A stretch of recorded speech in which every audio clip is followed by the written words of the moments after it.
ರಾಜ್ಯದಲ್ಲಿ ಅಗತ್ಯ ಬಿದ್ದರೆ ಉತ್ತರ ಪ್ರದೇಶದ ಯೋಗಿ ಸರ್ಕಾರ ನಿಯಮವನ್ನು ಜಾರಿಗೆ ತರುವುದಾಗಿ ಮುಖ್ಯಮಂತ್ರಿ ಬಸವರಾಜ ಬೊಮ್ಮಾಯಿ ಅವರು ತಿಳಿಸಿದ್ದಾರೆ.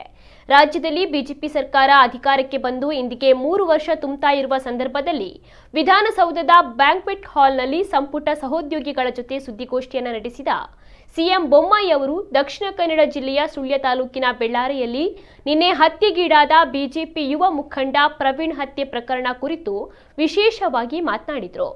ಕೋಮು ಸೌಹಾರ್ದ ಕದಡುವ ಶಕ್ತಿಗಳಿಗೆ ಕಡಿವಾಣ ಹಾಕುವುದರಲ್ಲಿ ಹಿಂದೇಟು ಹಾಕೋದಿಲ್ಲ. ಕಳೆದ 10 ವರ್ಷಗಳಲ್ಲಿ ವಿಧ್ವಂಸಕ ಶಕ್ತಿಗಳು ಹೆಚ್ಚಾಗಿವೆ. ರಾಷ್ಟ್ರೀಯ ತನಿಖಾ ಸಂಸ್ಥೆ ಮೂಲಕ ದೇಶದ್ರೋಹಿಗಳನ್ನ ತಿಹಾರ್ ಜೈಲಿಗೆ ಕೂಡ ಕಳಿಸುತ್ತೇವೆ. ಪ್ರವೀಣ್ ಕೊಲೆ ಪ್ರಕರಣವನ್ನ ಗಂಭೀರವಾಗಿ ಪರಿಗಣಿಸಿದ್ದೇವೆ. ರಾಜ್ಯದ ಜನರು ಸಂಯಮದಿಂದ ವರ್ತಿಸಬೇಕು. ಹರ್ಷನ ಪ್ರಕರಣದಲ್ಲಿ 24 ಗಂಟೆಯಲ್ಲೇ ಹಂತಕರನ್ನ ಬಂಧಿಸಿದೆವು.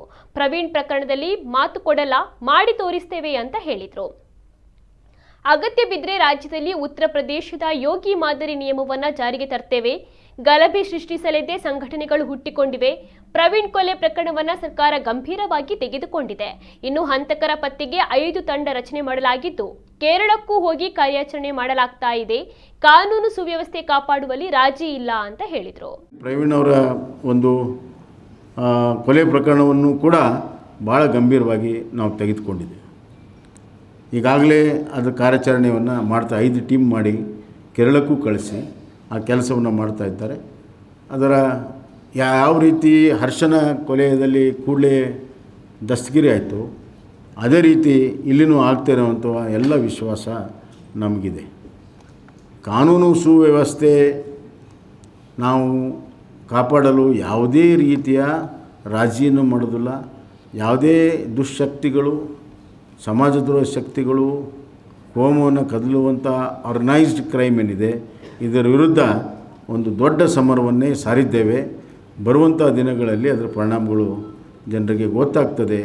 ಆದ್ದರಿಂದ ಎಲ್ಲರೂ ಕೂಡ ಸಂಯಮದಿಂದ ವರ್ತಿಸಬೇಕನ್ನುವಂಥ ವಿನಂತಿಯನ್ನು ಈ ಸಂದರ್ಭದಲ್ಲಿ ನಾನು ಮಾಡೋಕ್ಕೆ ಇಚ್ಛೆಪಡ್ತೇನೆ. UPಯಲ್ಲಿರುವಂಥ ಒಂದು ಪರಿಸ್ಥಿತಿ, ಅಲ್ಲಿ ಯೋಗಿ ಸರಿಯಾದಂಥ ಮುಖ್ಯಮಂತ್ರಿಗಳು ಕರ್ನಾಟಕವನ್ನು ನಿಯಂತ್ರಣ ಮಾಡೋದಕ್ಕೆ ಹಲವಾರು ವಿಧಾನಗಳೇನಿದ್ದಾವೆ ಅವುಗಳೆಲ್ಲವನ್ನು ಕೂಡ ಪ್ರಯೋಗ ಮಾಡ್ತಾ ಇದ್ದೇವೆ. ಪ್ರಸಂಗ ಬಂದರೆ ಯೋಗಿ ಮಾಡೆಲ್ ಸರ್ಕಾರವು ಕೂಡ ಕರ್ನಾಟಕದಲ್ಲಿ ಬರ್ತದೆ.